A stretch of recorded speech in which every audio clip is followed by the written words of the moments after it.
அண்ணாமலைக்கு பாஜகவின் தேசிய பொதுச் செயலாளர் பதவி அல்லது மத்திய அமைச்சரவையில் ஒரு முக்கிய பொறுப்பு வழங்கப்பட வாய்ப்புள்ளதாக தகவல் வெளியாகி பரபரப்பை ஏற்படுத்தியுள்ளது.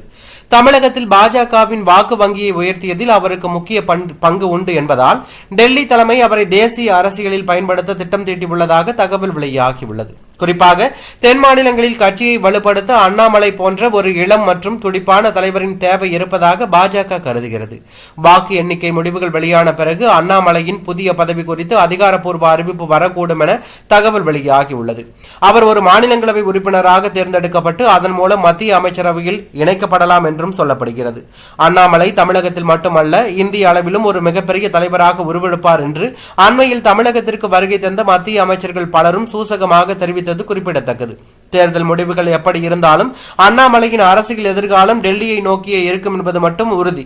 2026க்கு பிறகு அண்ணாமலை ஒரு தேசிய தலைவராக புதிய அவதாரம் எடுக்க உள்ளது அவரது ஆதரவாளர்களிடையே பெரும் உற்சாகத்தையும் பரபரப்பையும் ஏற்படுத்தி உள்ளது.